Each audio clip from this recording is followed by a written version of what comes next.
기도하고 성경 공부 시작하도록 하겠습니다. 하나님의 은혜를 감사드립니다. 오늘 우리가 이렇게 주일을 맞이해서 함께 예배하고 주의 말씀 가운데 충만하고 또 그렇게 우리의 마음을 부흥시키고 또 그런 가운데 서로 모여서 식탁에 은혜로운 교제를 갖게 되었습니다. 이를 통해서 우리가 회복되었음을 고백합니다. 이를 통해서 우리가 부흥하게 되었음을 고백합니다. 또 이제 다시 한번 이 오후 시간에 모여서 주의 말씀 청종합니다. 주님 말씀하여 주시고 우리가 주의 말씀과 더불어 주의 경륜과 주의 지혜를 따라서 우리가 온전하게 되는 놀라운 역사를 체험할 수 있도록 이끌어 주시옵소서. 이제 우리가 12제자 성경 공부를 함께 나누게 되는데 이제까지 이끌어 주신 하나님 감사드립니다.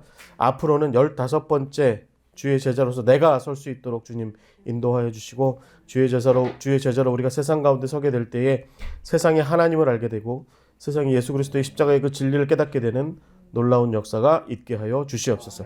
시작합니다. 마치는 시간까지 성령께서 주장하실 줄 믿고 예수 그리스도의 이름으로 기도하옵나이다.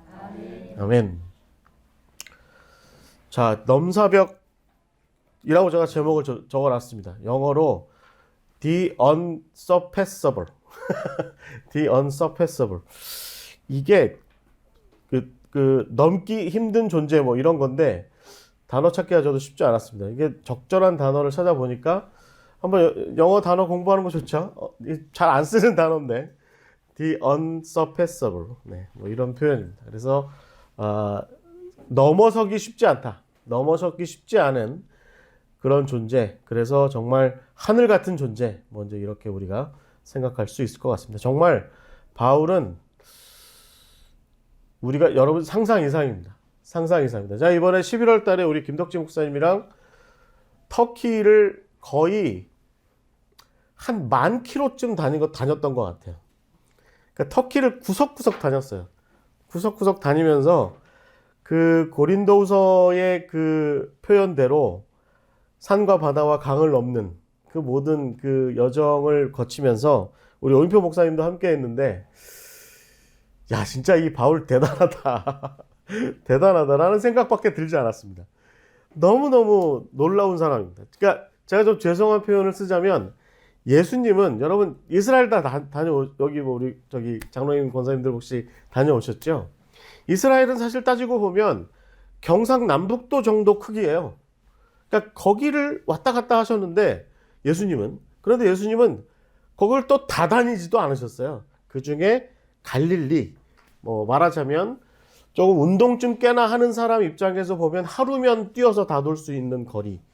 그것을 평생 혹은 공생의 기간 동안 3년에 걸쳐서 거기서 이렇게 사역을 하신 게 예수님의 어떤 영역이라고 한다면, 물론 그것을 그렇게 하심으로 말미암아서 세상을 구원하실 만한 그런 놀라운 일들을 일으키셨고, 또 결국은 바울도 거기에 큰 감동을 얻었던 것이지만, 규모로 따지자면 바울은 엄청난 사람입니다. 제가 조금 더 이제 지도를 하나 보여드릴 텐데, 굉장히 큰 영역을 혼자서 그리고 그것도 거의 한 30년 정도의 세월을 통해서 두 발로 다 다닌 사람이 바울입니다. 뭐 타우루스 산맥이라는 데가 있어요. 제가 이제 바울 집에서 보자면, 바울이 태어났던 곳에서 보자면 뒷산인데 높이가 거의 한 3,000m, 뭐 3,500m. 산이 누렇습니다. 산을 이렇게 쳐다보고 있으면 해가 쫙 비치고 있으면 산이 누렇습니다. 그래서 이름이 타우루스예요. 황소. 산이 누렇게 생긴 게 마치 황소가 이렇게 딱 버티고 있는 그런 모습을 하고 있습니다. 그러니까 그런 아주 높다란 산맥을 4번 넘어 다녔습니다. 4번. 저희도 4번 넘어 다녔어요. 차로 넘어 다니는데도 와, 어떻게 이런 데 이렇게 다녔냐 싶은데 이 사람은 이걸 다 걸어서 이렇게 넘어 다닌 거죠. 하여튼 이거 대단한 사람입니다. 자, 이제 여러분 오늘 제가 사실은 이 바울 성경 공부를 굉장히 좀 제한적으로 하려고 그래요. 왜냐면 제 뒤에 오시는 분이 계세요. 김덕진 목사님이라고.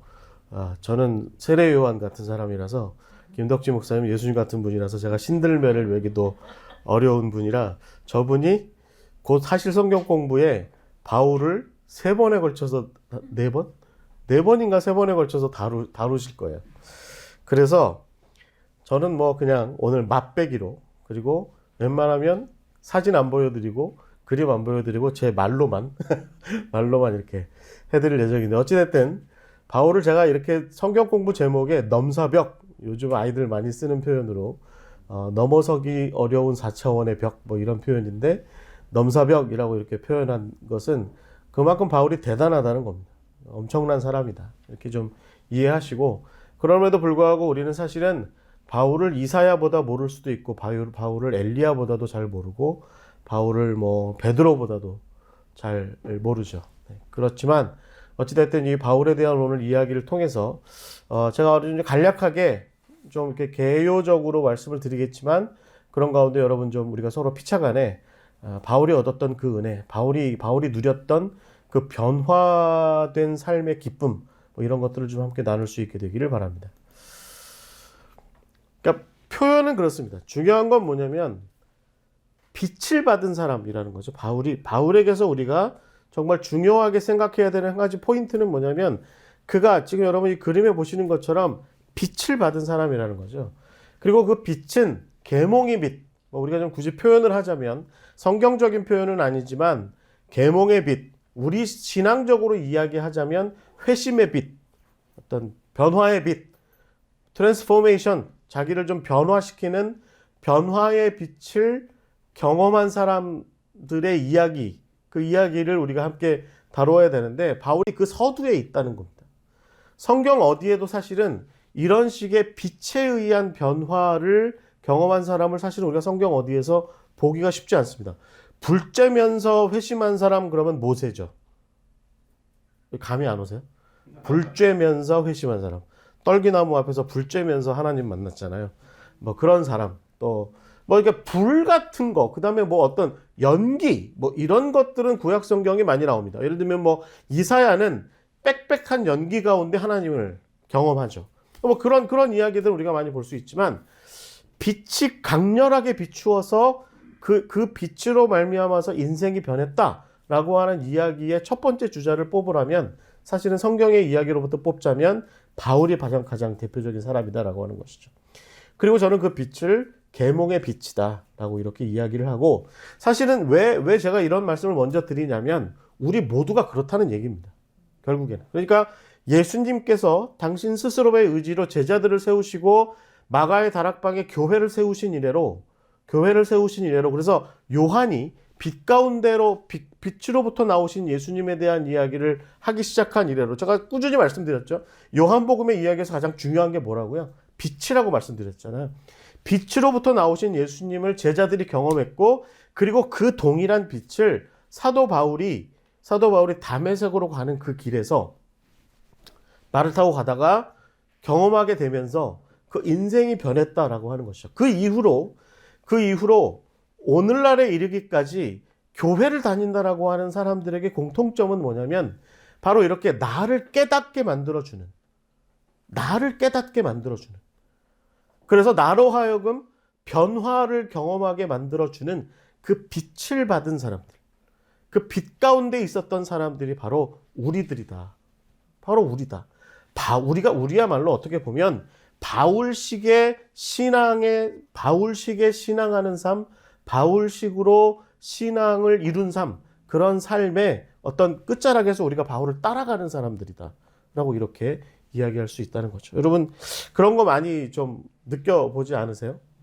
그렇습니다. 그래서 이런 식의 이야기들은 우리가 많이 다루게 되죠. 대표적으로 여러분 보시면, 우리가 어거스틴, 히포라고 하는 곳에서 주교로 목회자로 활동했던 어거스틴이 결국은 밀라노라고 하는 곳에서 자기 친구 집에서 이렇게 있으면서 그 회심을 경험하게 되죠. 회심을. 그런데 그 회심을 경험하게 될 때 그의 삶 가운데, 그의 인생 가운데, 그의 마음 가운데 빛이 들어왔다라고 하는 겁니다.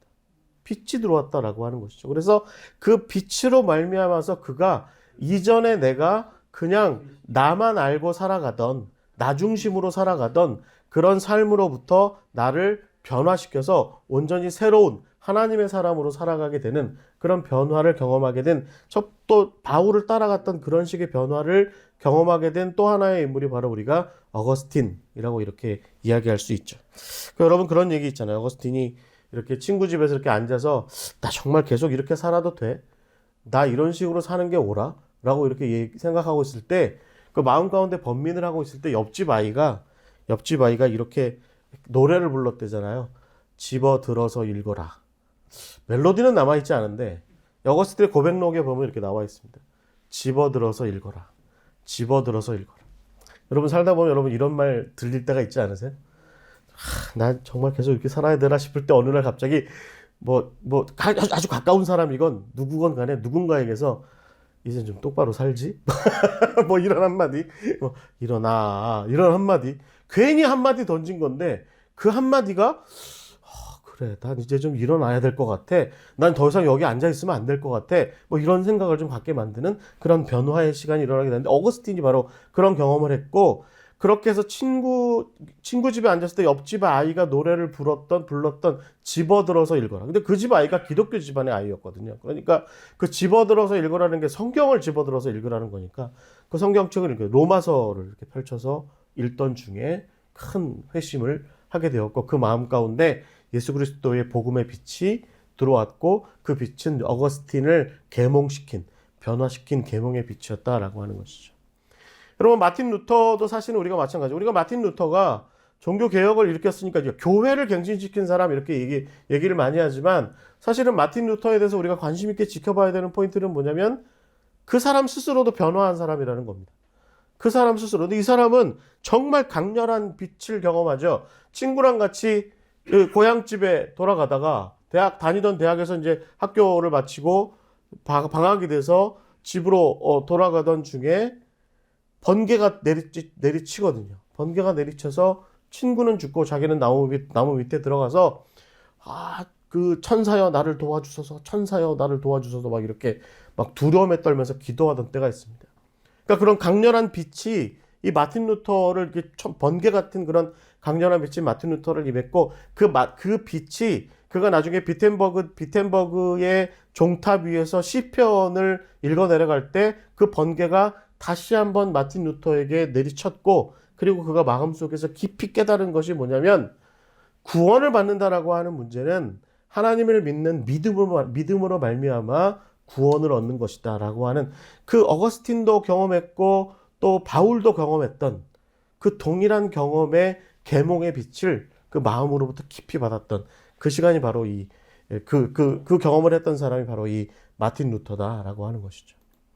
이런 식의 어떤 놀라운 경험들은 우리가 알고 있는 감리교의 창시자였던 존 웨슬리 같은 사람도 이런 경험을 합니다. 이 사람 1738년에 5월 31일, 제가 이 날짜를 정확하게 기억하는 이유는 뭐냐면 저희 교단이 웨슬리 교단이거든요.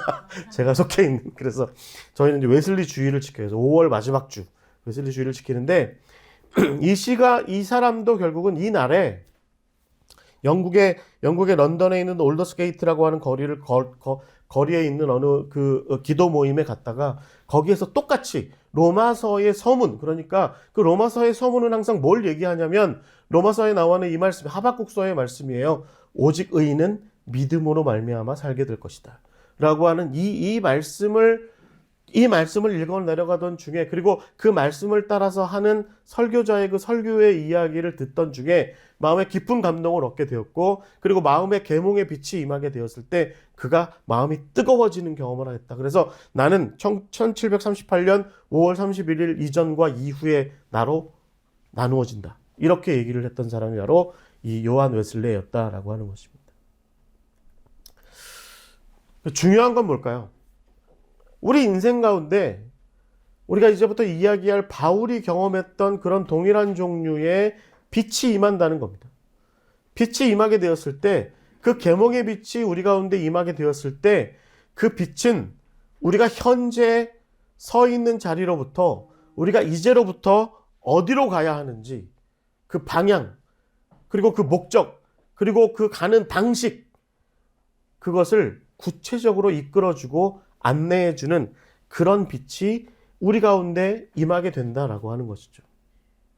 여러분, 우리가 이 빛을 경험한 사람들이 모여 있는 곳이 교회라고 한다면, 그래서 이 빛을 통해서 나도 바울처럼, 나도 어거스틴처럼, 나도 또 뭐 루터처럼, 나도 웨슬리처럼 변화를 경험했다라고 한다면 우리는 동일한 하나님의 백성인 것입니다.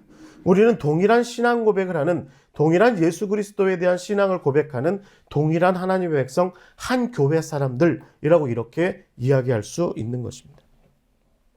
죄송합니다. 저나 여러분들에게 이런 계몽의 빛의 순간이 있었냐? 사실은 이 질문이 굉장히 중요한 것이죠. 제가 뭐 우리가 다 같이 구원파로 갑시다, 뭐 이건 아닙니다. 뭐 그게 며칠이었는데 라고 이렇게 묻는 건 아닙니다. 중요한 건 저나 여러분의 인생 가운데 어느 순간에 예수님이 강렬한 계몽의 빛으로 나에게 임해서 내가 그 이전의 삶과 그 이후의 삶이 달라 라고 이렇게 이야기할 만한 그런 터닝 포인트가 우리에게 있느냐라고 하는 이 문제가 우리에게 중요하다라고 하는 것이죠. 10년을 교회 다녀도, 20년을 교회 다녀도, 50년을 교회 다녀도, 100년을 교회 다녀도 결국에는 예수 그리스도께서 임하여 내리시는, 네가 핍박하던 예수다 라고 얘기하는 그 한마디의 말로 바울을 변화시켰고, 어거스틴을 변화시켰고, 또 루터를 변화시켰고, 웨슬리를 변화시켰던, 그리고 우리의 신앙의 많은 선진들을, 우리의 신앙의 많은 동료들을 그렇게 동일한 방식으로 변화시켰던 그런 강력한 변화의 빛이 우리 가운데 임하게 되어야 한다. 이것이 오늘 사실은 우리가 바울의 이야기를 다루는 데 있어서 굉장히 중요한 포인트다라고 하는 것이죠. 한국 교회 오늘날 우리 스스로도 비난하고, 우리 스스로도 비판하고, 우리 스스로도 문제 삼고 있는, 이거 정말 문제다. 한국 교회 정말 문제다. 라고 이렇게 이야기하는 그 문제의 현상들을 이야기를 하다가, 그래서 문제의 원인을 찾고 찾아가서 끝자락에 가서 앉아보면 결국에는 변화라고 하는 문제를 다루지 않을 수 없습니다. 왜 그러냐? 도대체 우리 왜 이러는 거야? 라고 이렇게 묻기 시작하면 우리는 바울의 다메섹 도상의 그 자리로 갈 수밖에 없어요. 거기에서 우리는 스스로에게, 남에게 질문하지 말고, 당신 말이야, 당신 목사인데, 당신 전도사인데, 당신 권사인데, 장로인데, 집사인데, 이런 변화 있었어? 내가 보기엔 당신은 없어. 라고 하는 남의 눈에 있는 티끌 쳐다볼 생각하지 말고, 내 눈에 있는 들보를 한번 쳐다보면서, 나한텐 이런 변화가 있었나? 그리고 더 중요한 건 그 변화가 오늘의 나를 계속해서 이끌어가고 있는가? 그 변화의 원동력이었던 예수 그리스도가 오늘의 나를, 또 내일의 나를 계속해서 이끌어가는 어떤 핵심적인 원동력인가? 라고 하는 그 질문을 던져보고 우리는 그 질문에 좀 답을 할 필요가 있는데, 바울은 거기에 대해서 열심히 대답한 사람이라는 거죠. 일평생에 오호라 나는 곤고한 자로다 라고 그렇게 고백하면서 내가 사망의 이 자리로부터 언제 좀 온전하게 좀 빠져나올 수 있겠느냐라고 하는 그 질문을 꾸준히 던지면서 내가 사나 죽으나 예수 그리스도의 사람이고자 한다라고 하는 그 대답을 꾸준히 던져가면서 자기 스스로를 꾸준히 견책하며 그가 처음 받았던 계몽의 빛으로부터 벗어나지 않고 늘 마치 베세메스로 가던 그 암소가 그랬던 것처럼 좌로나 우로나 치우치지 않고 오직 자기를 온전히 드리는 그 제단을 향해서 꾸준히 나아갔던 사람, 그 사람이 바로 바울이라는 것입니다. 그렇죠. 여러분, 우리는 다 이렇게는 얘기할 수 있어요. 변화? 고등학교 때 했어. 고등학교 때 나도 한때 그 수련회 가서 나무 뿌리 붙잡고 나무 뿌리 하나 캔 사람이야. 내가 얼마나 열심히 기도했는데. 나 왕년에 소나무 하나 뽑았어. 삼각산에 가봐. 내가 아직도 뽑아놓은 자리 아직도 있어. 우리 다 그렇게 얘기하죠. 근데 여러분 잘 들어보세요. 저나 여러분이나 뭐 제가 여러분보다 더 나아서 이렇게 말씀드리는 것이 아니라 저나 여러분이나 그때 우리를 그렇게 변화시킨 그 빛이 지금도 나를 그렇게 이끌어가고 있느냐는 거죠. 중요한 건 그거죠. 중요한 건. 그때 나를 변화시켰고 그때 나를 갱신하고 그때 나를 갱생시켰던 새로운 삶으로 이끌었던 그 예수 그리스도의 십자가의 그 놀라운 그 계명의 빛이 오늘도 나를 조명해 주고 있느냐는 겁니다. 오늘도 내가 오늘 살아갈, 내일 살아갈, 앞으로 살아갈 내 인생길을 비춰주고 있냐라고 하는 겁니다. 오늘 바울의 이야기에서 우리가 계속해서 곱씹어 봐야 될 굉장히 중요한 주제입니다. 그리고 바울이야말로 그 계명의 빛으로 변화된 삶을 살아갔던 그 변화된 삶을 꾸준히 이어가려고 애를 썼던 선구자 같은 사람이 바로 바울이다라는 것입니다. 자, 어찌됐든 이제 오늘 이야기를 시작하기 앞서 제가 좀 분명하게 말씀드리자면 제가 50분 안에 끝내드리겠다고 분명하게 살살 이렇게 말씀을 드려서 했고, 네. 그리고 나서 뭐 전 잘 모르겠습니다. 1시간 반쯤 하면 뭐 그 다음에 어떻게 될지 제가 잘 모르겠습니다만. 자, 50분 안에 끝내겠다고 말씀드렸고, 저 다음에 아주 훌륭하신 선생님께서 바울을 성경 공부를 하실 거기 때문에 그때 조금 구체적이고 자세한 이야기들은 그때 좀 더 다루기를 하고, 저는 아주 개략적으로 바울을 좀 훑는 방식으로 진행을 좀 하려고 합니다. 자, 이제 중요한 건 뭐냐면 바울이 지금 이게 터키예요, 여러분. 보시는 것처럼 터키입니다. 아까 우리 김은상 장로님께서 다소가 그러니까 동남부냐라고 물으셨는데 정확하게 말씀드리면 중남부입니다. 요쯤이 중앙이죠, 요쯤이. 그러니까 터키가 이쪽까지 있어요, 이만큼까지. 여기 지도 넘어서까지. 그러니까 거의 중심쯤에 중앙 쪽에 아래쪽에 여기에 길리기아라고 하는 곳이 있습니다. 길리기아. 그러니까 이건 이제 요즘의 어떤 그 지리 표현은 아니죠. 옛날 로마 때의 속주 이름입니다. 로마 때의 식민지 속주 이름 길리기아. 거기에 다소라고 지금 제가 딱 찍어 놓은 요 자리 다소입니다. 다소. 이 다소. 여기에서 아주 이제 굉장히 잘 사는 집에 제가 볼 때는 잘 사는 집에 뭐 형제를 잘 모르겠습니다. 하여튼 그 아들로 태어났습니다. 여기가 지금 바울이 태어난 곳입니다.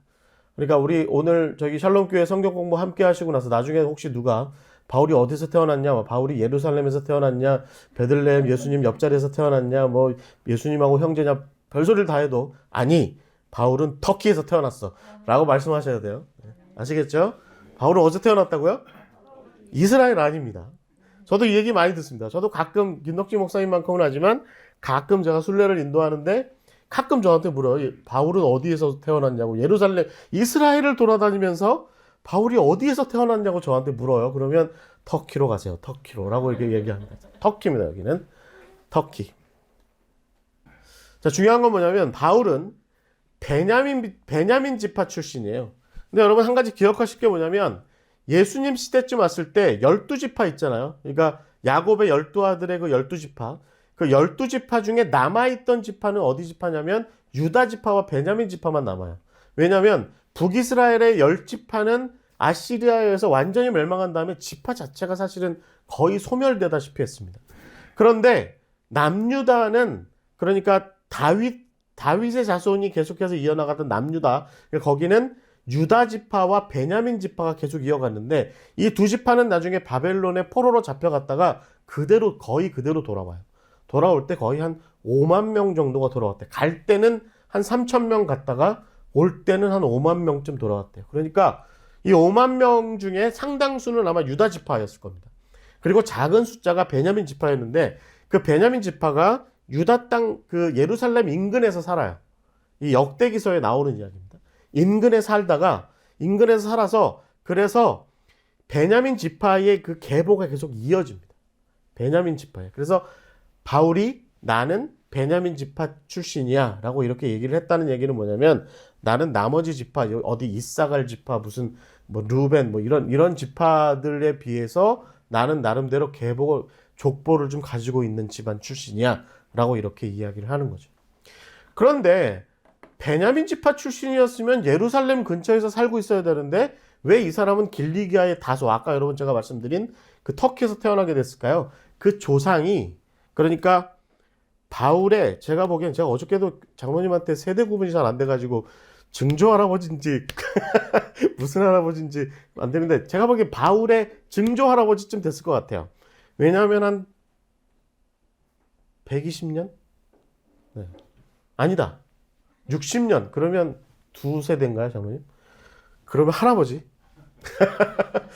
정확하진 않습니다. 그런데 주전 64년경에 로마의 유명한 장군 중에 폼페이우스라는 사람이 예루살렘에 쳐들어와요. 근데 뭐 전쟁을 한 건 아니고 그냥 무혈 입성해가지고 예루살렘과 유다를 점령하는데 그때 포로들을 좀 잡아가요. 그러니까 유대인들 중에 일부를 좀 잡아서 노예로 팔아요.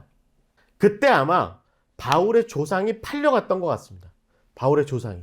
그래가지고 어디로 가냐면 로마 군단에 팔려가서 로마 군단에서 뭘 했냐면 천막 만드는 일을 했습니다.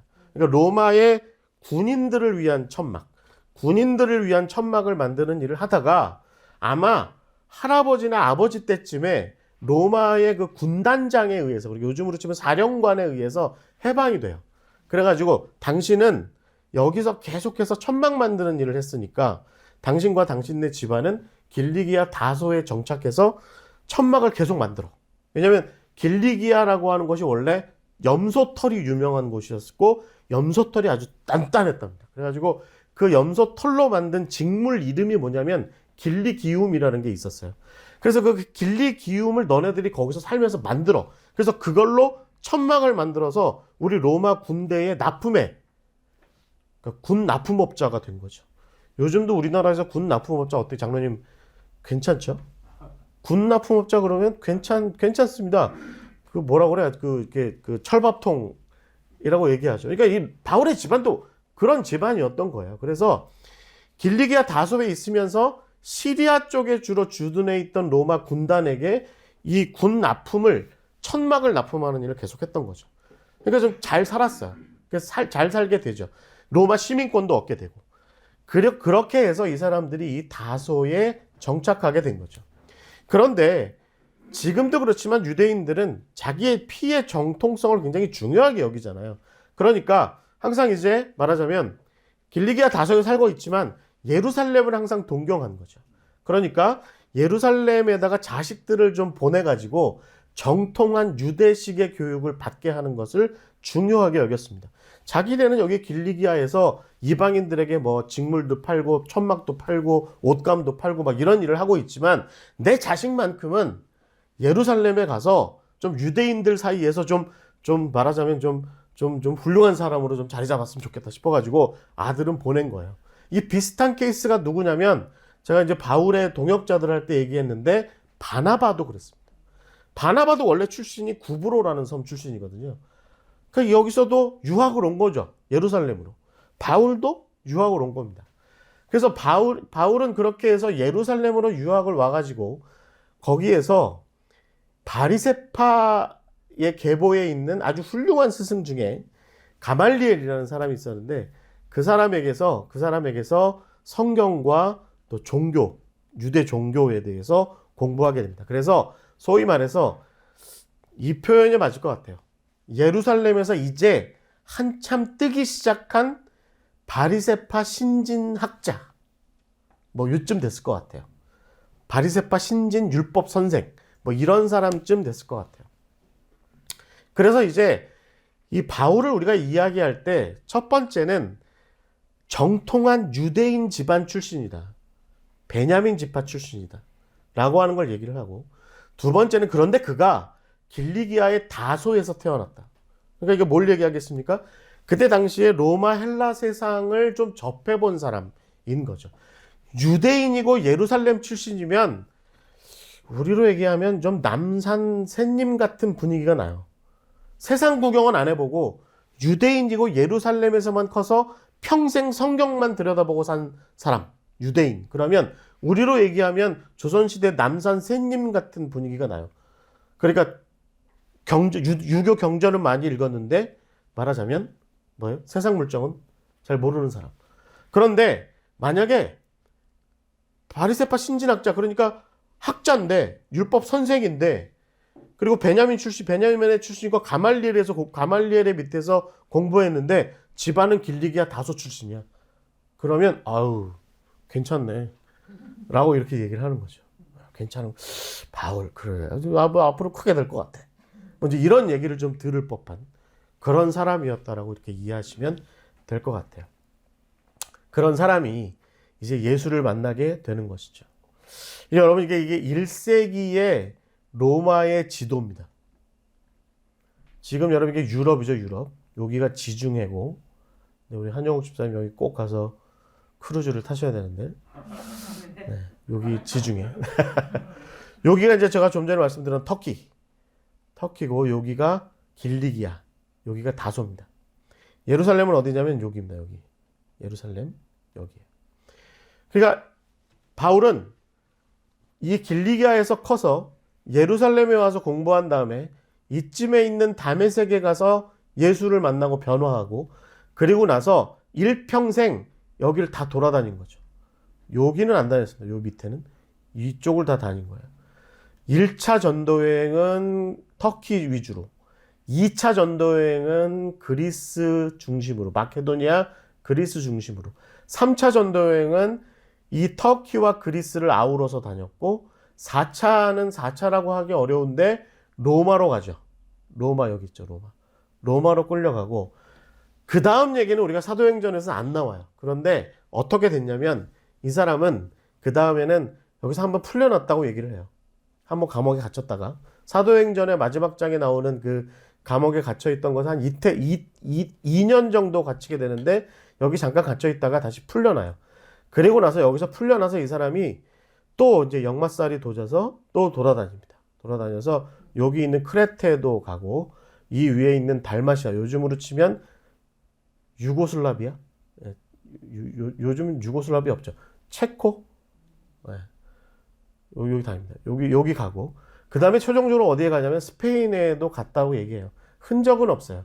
흔적은 없는데 갔다 왔다고 얘기합니다. 그리고 나서 다시 돌아와서 로마로 와서, 이때 네로가 폭정을 하고 있을 때 베드로와 같이 순교하게 되죠.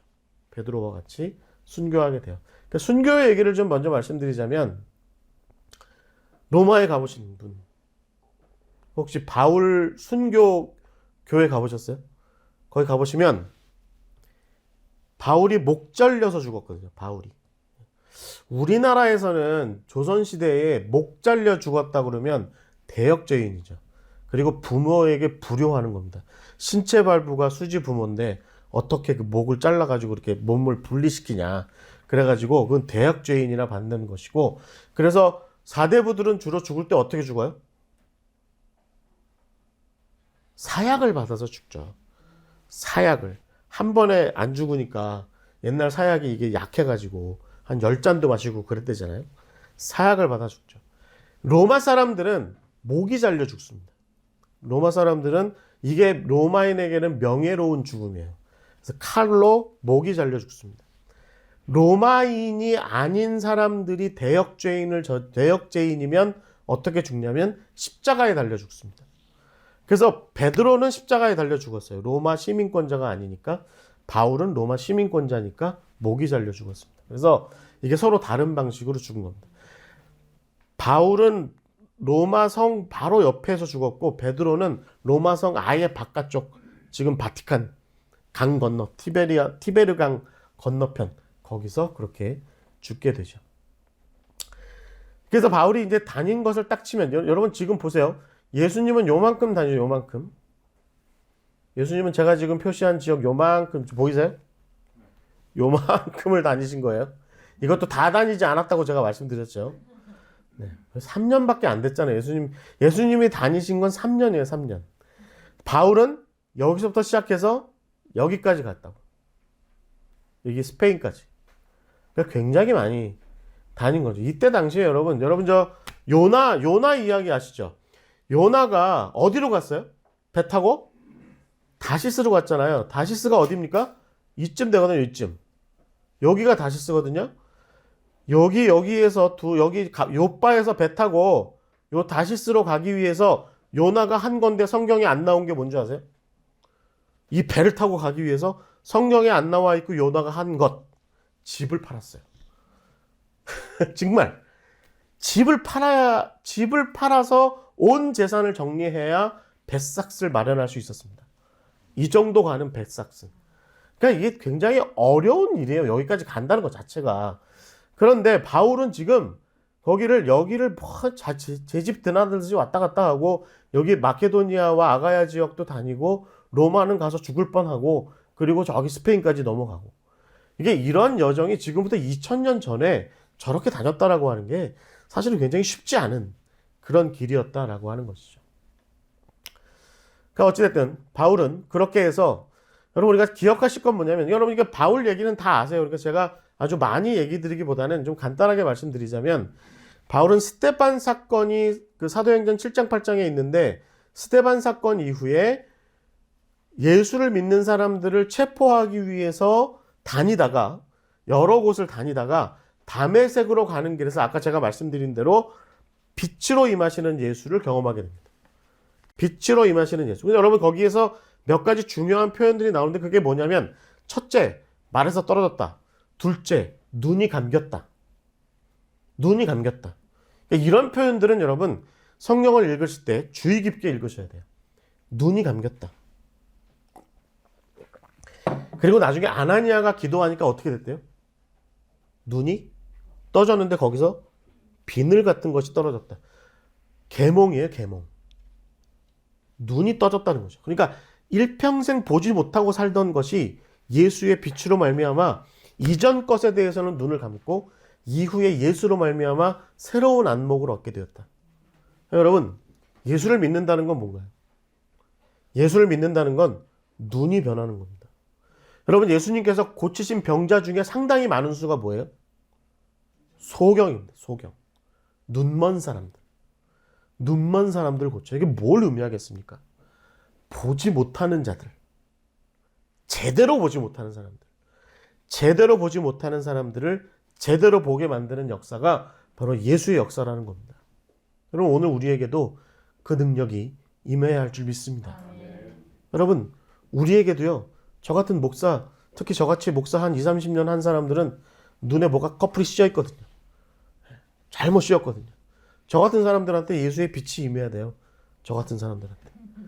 그래서 이전에 보지 못하던 거 새롭게 보게 되는 거죠. 제가 이 이방의 길을 그런 마음으로 쓴 겁니다. 이전에 보지 못하던 거 이제 새롭게 보게 되어서 제가 그 감동을 얻어서 성경을 새롭게 바라보는 관점으로 이 이방의 길을 쓰게 된 겁니다. 똑같은 이치로 바울도 그런 경험을 하게 되죠. 그리고 나서 여러분 바울이 바로 전도 여행하러 떠나지 않습니다.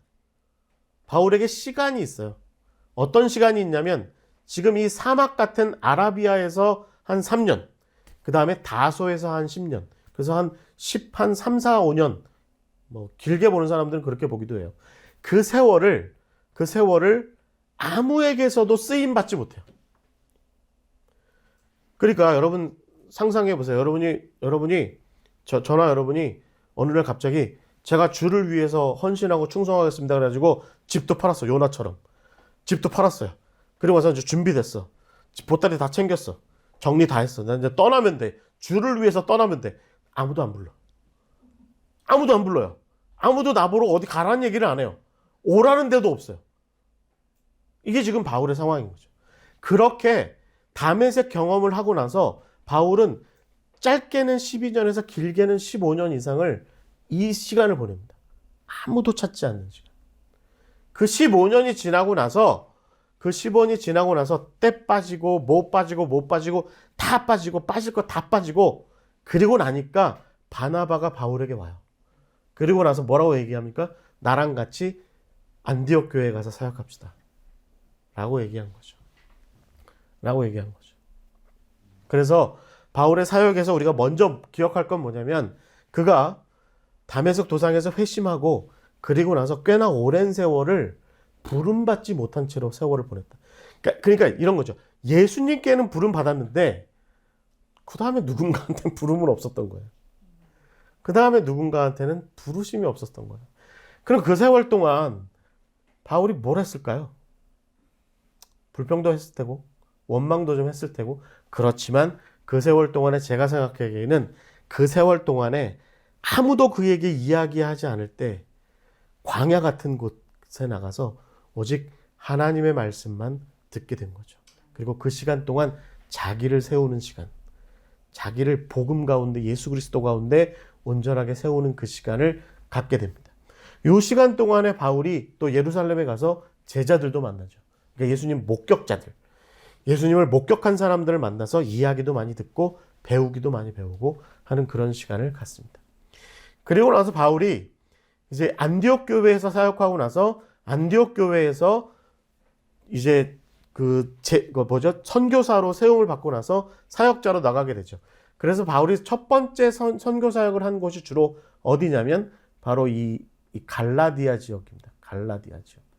구브로에 갔다가 갈라디아로 가죠.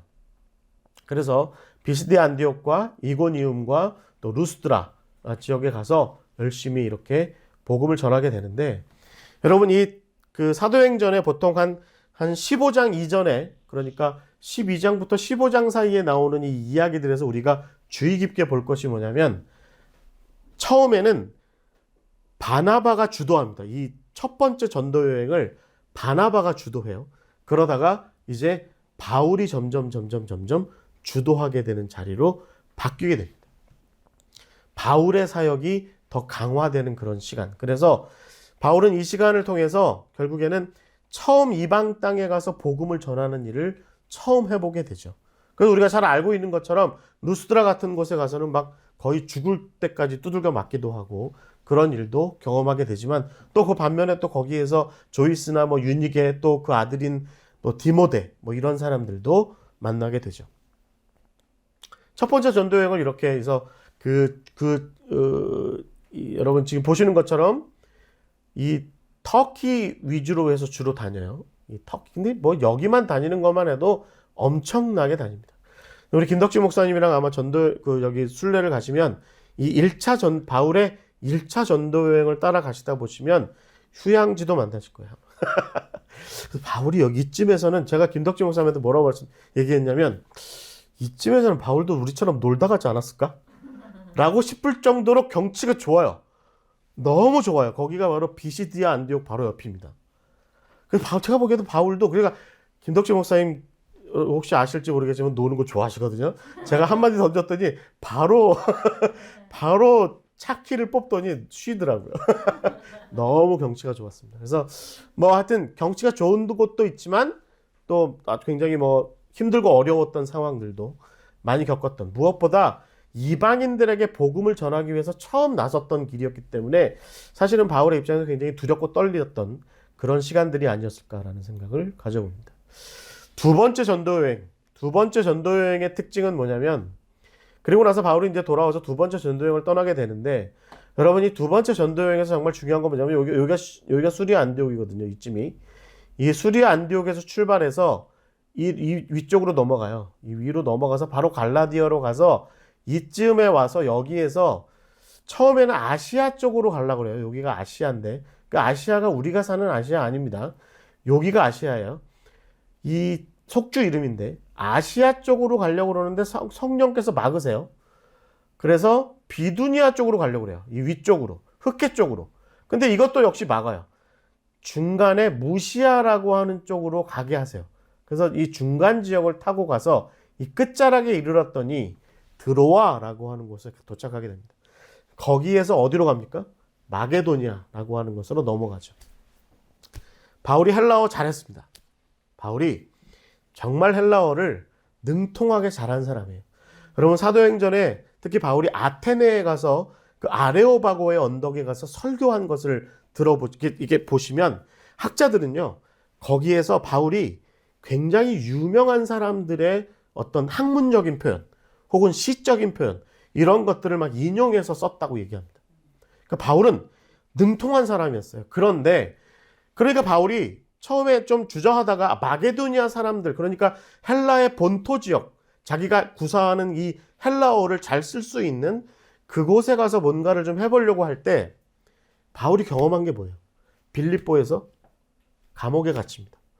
데살로니가에서는 폭도로 몰립니다. 아테네에 가서는 요즘 표현으로 얘기하면 개무시당합니다. 아테네에서는. 고린도에 도착해서 바울이 뭐라고 얘기하냐면, 바울이 이렇게 얘기해요. 내가 심히 두렵다. 내가 심히 두렵고 떨린다라는 표현을 썼던 것이 바로 이 두 번째 전도 여행의 모습이었어요. 그러니까 바울의 입장에서도 전혀 생경한 곳에 가니까 너무 무서웠던 거죠.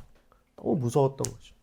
여러분도 뭐 그런 경험 있으시겠지만 저도 그런 경험 했었거든요. 옛날에 처음으로 태평양을 건너가지고 밴쿠버에 도착해서 거기서 한 일주일을 신나게 논 다음에 캘거리로 넘어가려고 그랬거든요. 근데 비행기를 탔는데 내릴 때쯤 했을 때 저희 교회는 제가 성도들한테 많이 말씀드렸었는데 내릴 때 방송이 나오는 거예요. 웰컴 투 캘거리 해야 되는데 웰컴 투 위니펙 그러는 거예요.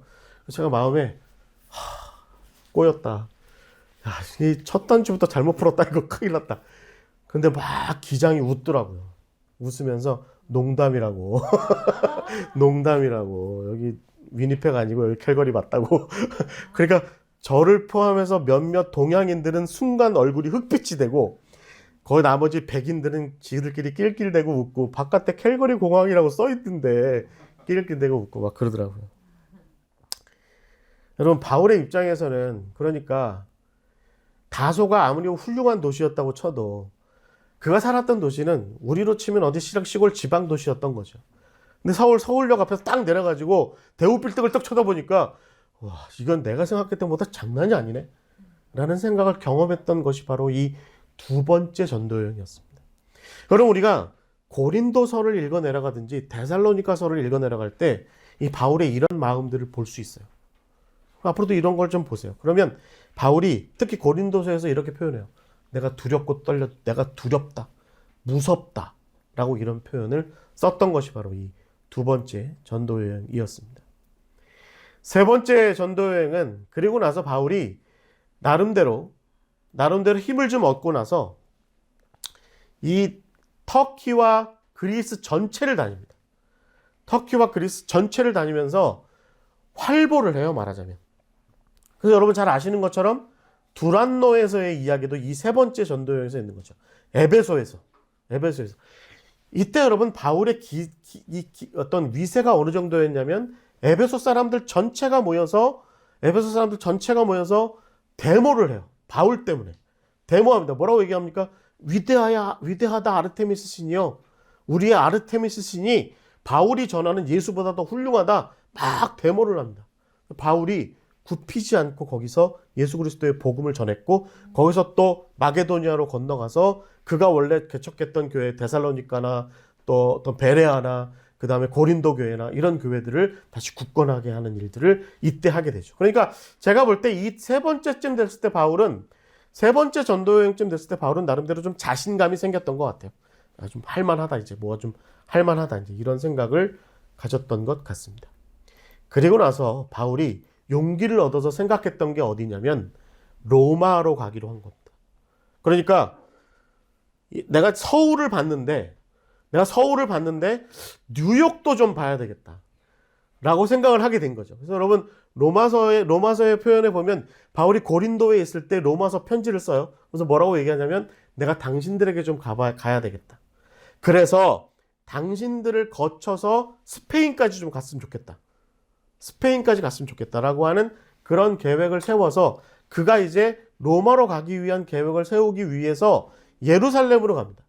예루살렘에 가서 이제 야고보 같은 교회 지도자들한테 나 로마 갔다가 스페인까지 좀 가려고요 라고 하는 그 선교 계획에 대한 보고를 좀 드리던 중에 일이 잘못돼서 감옥에 갇히게 된 거죠. 그래서 가이사라에서 감옥에 갇히게 되고 그리고 재판을 받기 위해서 로마까지 가게 되는 그런 일들이 그 이후에 일어나게 되는 것이죠. 여러분 이 시기에 그래서 결국은 여러분 제가 아까 말씀드린 것처럼 다시 여러분이 바울이 그 트리폰타테라고 하는 그 로마에서 최종적으로 처형당하기까지 그러니까 한 4, 5년 정도의 세월 4, 5년 정도의 세월 동안에 그 끝마당에 여러분 이 바울에게서 정말 볼 수 있는 위대한 모습 가운데 한 가지가 뭐냐면 제자들을 세웠다는 거죠. 여러분 바울의 제자가 누군지 아십니까? 우리는 이제 지금 예수님의 제자들 얘기하잖아요. 바울의 제자, 디모데, 디도, 에바브로, 이런 사람들, 또 빌레몬, 오네시모, 이런 사람들이 바울의 제자들로 세워지게 되었다라는 것이죠. 바울의 제자들로. 그래서 여러분 이 마지막 때에 그러니까 여러분 디모데후서 4장에서 보시는 것처럼 내가 이제 마지막으로 기름 부음 받을 때가 된 것 같아. 디모데야, 내가 이제 곧 죽을 것 같다. 정말로 이제 죽을 것 같다. 그래서 너가 내가 해왔던 것들을 좀 잘 이어받았으면 좋겠다라고 하는 그런 이야기를 하면서 바울이 에베소에 있는 디모데에게, 그다음에 그레데에 있는 디도에게, 또 저기 어디요, 그 골로새에 있는 뭐 빌레몬이나 이런 사람들에게 편지를 보내서 내가 없어도 당신들이 좀 이 사역을 좀 잘 감당했으면 좋겠다라고 하는 이런 모습들을 보이게 되죠. 저는 바울의 마지막 모습을 보면 이게 바울이 한 60대 중반쯤 되거든요. 이때 모습을 가만히 보면, 바울의 모습을 보면요, 이런 마음이 있어요. 내가 조금만 더 젊었어도 다 할 수 있을 것 같은데 못할 것 같아. 다 못할 것 같아. 너네가 좀 해. 너네가 좀 해. 나는 이제 물러날 거야. 라고 하는 이런 모습을 분명하게 보이고 있다는 거죠. 마치 그 느보산에서 모세가 앉아서 너희들은 다 가나안으로 들어가. 나는 여기 남아 있을 거야. 내가 너희들과 같이 가게 되면 아마 너희들 힘들어. 그러니까 나는 여기 남고 너희는 이제 새 지도자인 여호수아와 같이 좀 같이 그 가나안으로 좀 들어가라고 한 그런 모습을 보여주게 되는 것이죠. 여러분, 바울이 굉장히 열정적인 사람이었어요. 자, 이제 요거만 좀 정리하고 마칠 텐데요. 굉장히 좀 열정적인 사람이었습니다. 이 바울은 제가 보기엔 열정의 끝판왕이었습니다. 뭐 하나 하기로 마음 먹으면 그거 꼭 해야 되는 뭐 그런 사람. 좀 그런 사람이었어요. 정말 열심히 하는 사람. 근데 문제는 뭐냐면 방향이 제대로 돼 있지 않은 거죠. 방향이. 말이 열심히 달려가요. 근데 그 말이 어디로 달려가요? 그 말이 어디로 달려가는지를 알 수 있을 때가 언제냐면 그 말 위에 기수가 타고 있을 때입니다. 그렇잖아요. 야생말이 달려가요. 그럼 여러분 그 야생말이 어디로 달려가는지 알아요? 열심히는 달려가는데 어디로 달려가는지는 몰라요. 그러니까 이것이 다메섹 이전의 바울의 모습이었다라고 얘기합니다. 많은 사람들이. 그런데 다메섹 이후에 그 바울이라고 하는 그 열정적인 종마 위에 예수님이 앉으신 거죠. 그리고 나서 방향이 잡히기 시작하게 된 거죠. 방향이. 저리로 가야 돼. 십자가로 가야 돼. 십자가의 길로 가야 돼. 저 길로 가야 돼. 십자가를 지고 가야 돼. 라고 이렇게 말씀하시는 예수님의 그런 인도가 있었다라고 하는 것이죠. 그래서 여러분, 바울이 그렇게 해서 예수님의 인도에 따라서 그 정말 열정적인 그 사람이 예수를 위해서 예수를 따라서 최선을 다해서 살죠. 근데 여러분, 행하는 모습을 가만히 보시면 바울은 그렇게 해서 당대 교회의 높은 자리로 올라가지 않습니다. 아세요? 바울을 가만히 보세요. 예수님 돌아가시고 초대교회가 세워진 이래로 교회의 지도자들은 주로 어디에 있었습니까? 예루살렘 아니면 안디옥에 있었어요. 그렇죠? 특히 예루살렘에 가면 교회의 최고 지도자로서의 그 높은 위치를 올라갈 수 있었습니다.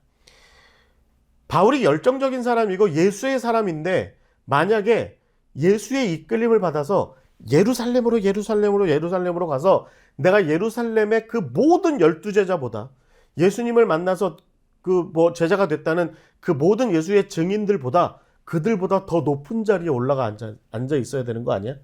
나는 저들보다 헬라어도 잘하고 나는 저들보다 로마 시민권자로서의 어떤 자유함도 더 있고 나는 저들보다 돈도 많고 나는 저들보다 세상 경험도 많고 나는 저들보다 할 줄 아는 것도 많은데 내가 예루살렘 교회 총 대표로 가서 앉아 있어야 되는 거 아니야? 라고 생각하고 바울의 이후에 다메섹 이후의 행보가 끊임없이 예루살렘을 향해서 예루살렘의 그 우리로 치면 무슨 뭐라고 해야 될까요? 총회장 같은 그런 높은 위치에 올라가기 위한 그 꾸준한 노력을 계속했던 모습이 바울이었나요? 바울은 그렇지 않았습니다. 제가 아까 말씀드렸잖아요. 바울은 어디를 계속해서 갔다고요?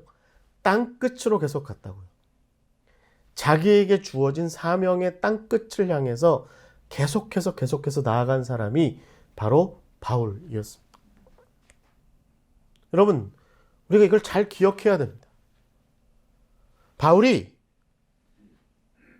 사도로서 경륜이 차고 사도로서 세월이 지나고 사도로서 시간이 흘러감에 따라서 그때 당시의 교회의 직제의 높은 자리를 차지하기 위해서 계속 올라간 사람이 아니라는 거예요.